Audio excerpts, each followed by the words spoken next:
Emily Carter had always dreamed of traveling abroad. At 18, fresh out of high school, she finally got her chance.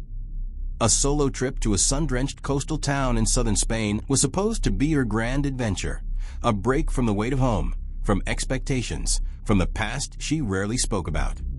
But something changed when she arrived. The excitement in her voice when she called her parents faded after the first few days. Friends she messaged back home noticed her texts became erratic. She spoke about a feeling she couldn't shake, of being watched, followed, and judged. One message stood out among the rest. "People are looking at me like I'm crazy." By the end of the week, Emily Carter was dead. Her body was found early on a Sunday morning by a jogger running along the quiet stretch of Playa del Sol. At first glance, she seemed asleep, partially buried under the fine golden sand. But when the police arrived, it became clear Emily hadn't simply collapsed there. Someone had forced her head into the sand, holding it down until she suffocated.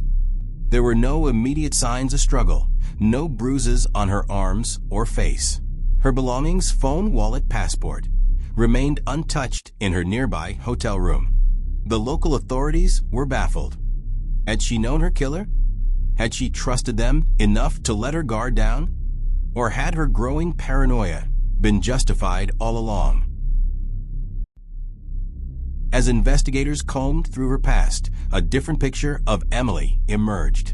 She had been battling anxiety and depressive episodes for years. A recent breakup had left her shaken. The strain of family pressures had made her desperate for escape. But those close to her insisted she wasn't the type to lose herself to fear. Surveillance footage from a cafe the night before her death showed Emily sitting alone, clutching a cup of coffee with trembling hands.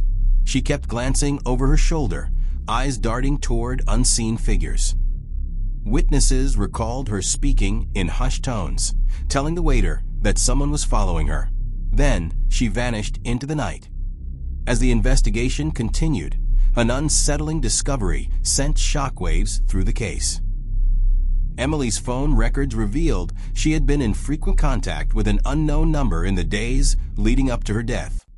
Tracing the number led detectives to an American expatriate named Daniel Reese, a former friend of Emily's brother. Daniel, 26, had relocated to Spain months prior, living a quiet life teaching English. But something in his past caught investigators' attention. Years ago, he had been entangled in a disturbing incident, an altercation with a young woman who had accused him of stalking her. No charges were ever filed, and he had since disappeared from the U.S. legal radar. When questioned, Daniel initially denied knowing Emily was in Spain.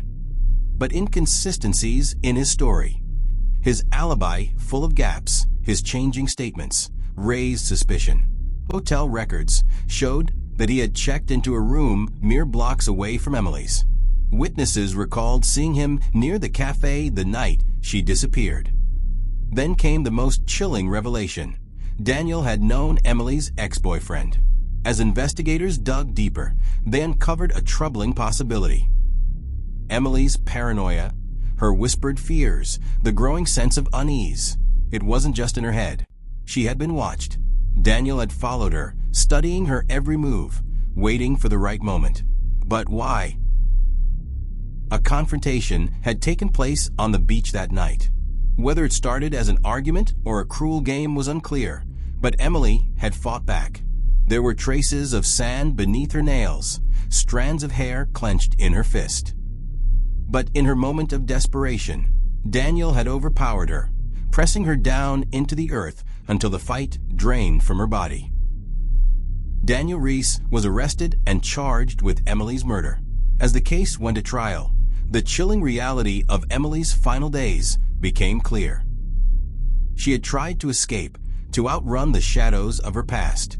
But the one thing she feared most, being watched, being hunted, was the one thing that was real all along.